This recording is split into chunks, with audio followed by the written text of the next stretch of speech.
pieds de celui qui apporte de bonnes nouvelles sur les montagnes. Les pieds de celui qui apporte de bonnes nouvelles sur les montagnes. Et c'est dans Ésaïe chapitre 52. Je ne sais pas si vous l'avez dans votre Bible, vous pouvez y aller, des fois je donne les versets, sinon je les lis, il n'y a pas de problème.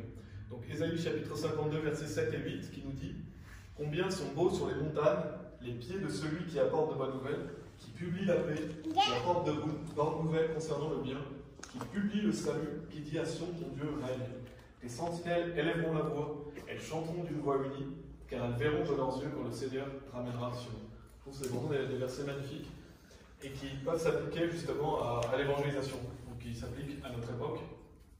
Et je veux souligner où il est dit « Combien sont beaux sur les montagnes les pieds de celui qui apporte de bonnes nouvelles. » Et donc on va voir en 3 points. Le premier point, c'est les pieds. Donc les pieds qu'on retrouve dans Ésaïe chapitre 52, verset 7. Et cette notion de pied, elle revient souvent. Par rapport à l'évangélisation, souvent on a cette notion de pied. Dieu nous dit les pieds de celui qui apporte de bonnes nouvelles, d'être chaussé, etc.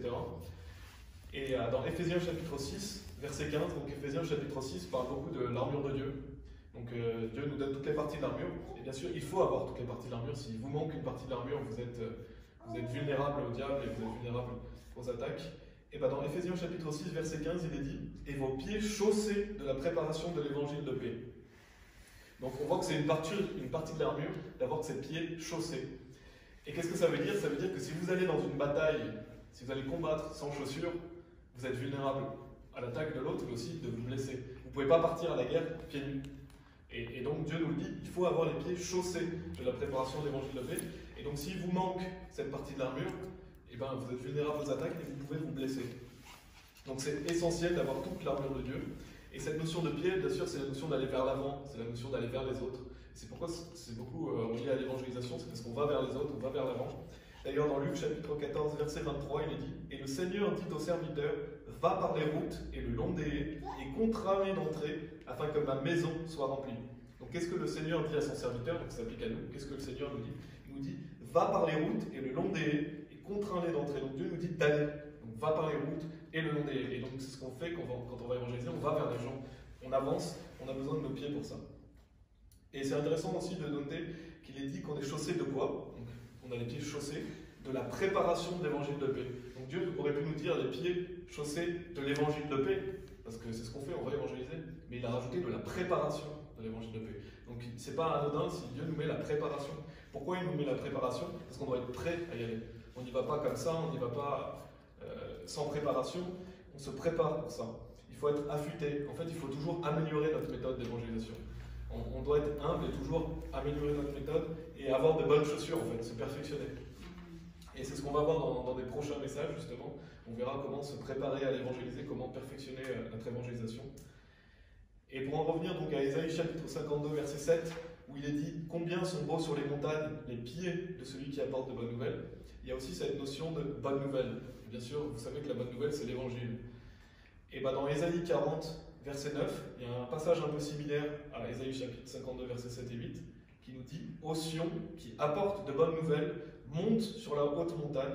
Ô Jérusalem, qui apporte de bonnes nouvelles, élève ta voix avec puissance, élève-la, n'aie pas peur, dis aux villes de Juda, voici votre Dieu. » Et donc on voit dans ce passage, il est repris la notion de bonne nouvelle, de montagne et d'élever la voix. Et tout ça, ça va avec l'évangélisation. Et donc dans Ésaïe 52, verset 7, on voit que Dieu nous dit bonne nouvelle. Bien sûr, on sait que la bonne nouvelle, c'est l'évangile, mais il le dit de plusieurs manières différentes. Parce qu'il dit aussi publie la paix. Donc le fait de publier la paix, c'est publier le salut, parce que c'est comme ça que les gens sont réconciliés avec Dieu. Les gens ont la paix avec Dieu quand ils croient en Jésus-Christ. Et d'ailleurs, Jésus, il a dit dans Matthieu chapitre 5, « Bénis sont ceux qui procurent la paix ». Donc ceux qui procurent la paix, c'est qui? C'est ceux qui vont évangéliser. Parce que c'est par quelqu'un qui évangélise que les personnes peuvent être réconciliées avec Dieu. Donc publier la paix, c'est toujours cette notion de publier la bonne nouvelle. Il est dit aussi bonne nouvelle concernant le bien, donc c'est toujours la notion d'évangéliser. Publie le salut, bien sûr on sait que le salut c'est l'évangile. Il est dit aussi qui dit à Sion, ton Dieu règne. Donc qu'est-ce qu'on va dire aux gens dans la rue? Ton Dieu règne, Dieu est votre créateur. Et élevez la voix. Donc on voit vraiment dans Ésaïe 52 verset 7 que Dieu dit de 1, 2, 3, 5 manières différentes le fait d'aller prêcher l'évangile, le fait d'aller publier le salut. Et bien sûr, l'évangile c'est la meilleure nouvelle qu'on puisse donner à quelqu'un. Il n'y a pas de meilleure nouvelle de savoir qu'on peut aller au paradis gratuitement. Et tout ce qu'on peut faire sur cette terre n'a aucune valeur par rapport au fait de vivre éternellement avec Dieu. Et l'évangile, on doit bien sûr le prêcher avec audace et autorité, c'est très important. C'est pour ça qu'il est dit « élève ta voix avec puissance ». Dieu ne nous dit pas de craindre, il ne nous dit pas d'avoir peur des gens, il nous dit « élève ta voix avec puissance ». On doit élever notre voix. Et d'ailleurs dans 2 Timothée chapitre 1, versets 7 et 8, que vous connaissez certainement, mais qui est important de souligner, il est dit « car Dieu ne nous a pas donné l'esprit de crainte ». Donc Dieu ne nous a pas donné l'esprit de crainte, de peur, on ne doit pas avoir peur des gens, mais de pouvoir et d'amour et de bon sens. Ne sois donc pas honteux du témoignage de notre Seigneur, ni de moi son prisonnier, mais toi sois participant des afflictions de l'Évangile selon le pouvoir de Dieu. Donc on ne doit pas avoir honte de parler de Dieu aux gens. On doit justement laisser en nous l'esprit parler, donc un esprit de pouvoir, d'amour et de bon sens. C'est pour ça qu'on doit élever la voix. Donc ça c'est le deuxième point. Le premier point, c'est cette notion de pied, d'aller vers les gens, d'évangéliser. Le deuxième point, c'est cette notion de bonne nouvelle. On apporte la bonne nouvelle aux gens, on publie le Seigneur. Et le troisième point, c'est la notion de montagne. Je ne sais pas si vous aviez souligné, mais souvent il est dit combien sont beaux sur les montagnes. Toujours cette notion de montagne. Eh bien, on va aller lire dans Matthieu chapitre 5. Matthieu chapitre 5, versets 14 à 16, où Jésus parle. Donc c'est pas longtemps après justement où il a dit « Bénis sont ceux qui procurent la paix ». Et il dit au verset 14 « Vous êtes la lumière du monde ». Donc en parlant des personnes sauvées, on est la lumière du monde. Une ville qui est située sur une colline ne peut être cachée. On n'allume pas non plus une bougie et la mettre sous un boisseau, mais sur un chandelier, et elle donne la lumière à tous ceux qui sont dans la maison. Que votre lumière brille ainsi devant les hommes, afin qu'ils voient vos bonnes œuvres et qu'ils glorifient votre Père, lequel est dans le ciel. Donc Jésus nous dit qu'on est la lumière du monde, parce que Christ est en nous, on doit témoigner de Jésus-Christ, on a le Saint-Esprit. Et il dit, une ville qui est située sur une colline ne peut être cachée. Donc bien sûr, une montagne est plus haute qu'une colline. Mais qu'est-ce que ça veut dire? Ça veut dire que lorsque vous voyez une ville sur une montagne, sur une colline, vous la voyez, parce qu'elle est visible. Et c'est pour ça que je pense que Dieu nous dit combien sont beaux sur les montagnes. Bien sûr, il y aurait beaucoup de choses à dire, mais c'est le sens où on doit élever Jésus-Christ. En fait, on doit l'élever pour que tout le monde puisse voir et croire en lui. On doit élever Jésus-Christ, on doit élever la croix, et on ne doit pas justement la mettre sous un boisseau, on ne doit pas éteindre cette lumière. Dieu nous a donné le Saint-Esprit, on doit élever Jésus-Christ, pourquoi faire ça? Que votre lumière brille ainsi devant les hommes, afin qu'ils voient vos bonnes œuvres. Et quel est l'objectif de tout ça? Et qu'ils glorifient votre Père, lequel est dans le ciel. Donc quand on élève Jésus-Christ, quand on parle de l'Évangile, on glorifie le Père, on glorifie Dieu. Donc si vous demandez comment glorifier Dieu, parlez de Jésus-Christ. Élevez Jésus-Christ sur une montagne. Et c'est comme ça que les gens pourront être sauvés, si vous élevez la croix, si vous élevez Jésus-Christ. Et j'ai choisi aussi ce message parce que bien sûr, la Suisse c'est un pays de montagne. On voit les montagnes autour de nous, il y a beaucoup de montagnes. Et on doit avoir cette vision pour la Suisse d'élever Jésus-Christ, de le mettre sur les montagnes et de rendre accessible la vérité. En fait, notre rôle à nous, c'est de rendre accessible la vérité, d'élever la lumière, justement dans la Suisse francophone. Et qu'est-ce qu'on doit dire aux villes de Suisse? Comme il est dit dans Ésaïe 40, verset 9, « Voici votre Dieu ». On doit aller vers les gens, « Voici votre Dieu ». Et on prêche l'Évangile. Et Josué chapitre 1, verset 3, nous dit « Tout lieu qui piétinera la plante de votre pied, je vous l'ai donné, comme je l'ai dit à Moïse. » Donc bien sûr, c'est dans un contexte particulier, mais Dieu dit « Tout lieu qui piétinera la plante de quoi? De votre pied. » On voit encore cette notion de pied. « Je vous l'ai donné. » Et en fait, je donne ce verset parce que Dieu nous a donné la Suisse.